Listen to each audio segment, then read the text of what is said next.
Madame, Monsieur, bonjour, je suis ravie de vous retrouver pour une nouvelle semaine d'actualité juridique préparée par la rédaction du groupe Revue Fiduciaire. Découvrons sans plus attendre les titres de ce lundi 12 novembre. Session d'activité, société délai pour faire annuler une AG et décret comité social et économique. Et il est question de session d'activité en ouverture de ce JT avec cette affaire. Pour rappel, les plus-values dégagées à l'occasion de la cession d'une branche complète d'activité peuvent être exonérées si la valeur des éléments transmis n'excède pas 500 000 €. Il faut notamment que l'activité ait été exercée pendant au moins 5 ans. Comment cette condition de durée d'activité est-elle appréciée s'agissant d'une SARL ayant acquis un commerce de détail d'optique en mars 2002 dans le Cantal, puis un second fonds de commerce de détail d'optique en avril 2007 en Haute-Loire qu'elle cède en mars 2010. La plus-value réalisée peut-elle bénéficier d'une exonération partielle?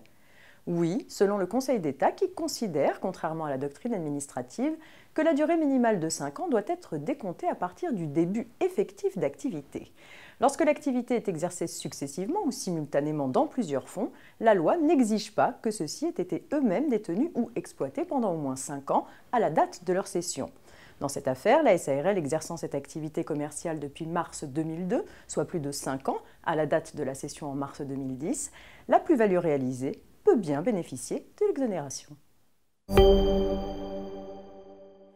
Société à présent, et on s'intéresse plus précisément au délai pour faire annuler une AG avec l'affaire suivante. Plusieurs associés d'une société commerciale demandent l'annulation des assemblées générales qui se sont tenues de 2002 à 2010, faute d'y avoir été convoquées. L'action en justice est initiée en 2012, trop tard selon le gérant de la société. Il soutient que l'action en nullité est prescrite concernant les assemblées les plus anciennes. Et il a raison. Il n'est pas possible d'agir en nullité d'une AG plus de 3 ans après sa tenue, sauf dissimulation entraînant une impossibilité d'agir. En l'occurrence, le fait que les associés n'aient pas été convoqués aux AG litigieuses ne signifie pas qu'elles leur ont été dissimulées.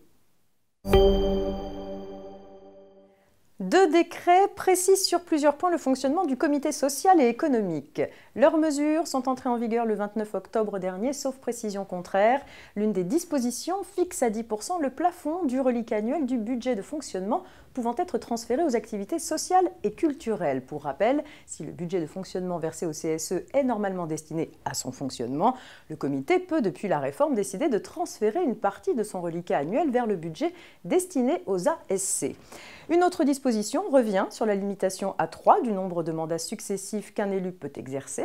La réforme permet de déroger à cette limitation par le protocole d'accord préélectoral dans les entreprises employant entre 50 et 300 salariés. L'on sait maintenant que la clause du protocole qui le prévoit est à durée indéterminée, sauf précision contraire là aussi. Ainsi, si le protocole est muet sur la durée de la dérogation, celle-ci s'applique indéfiniment tant qu'un nouveau protocole ne la remet pas en cause. C'est la fin de ce JT. Très bon début de semaine à tous et à demain.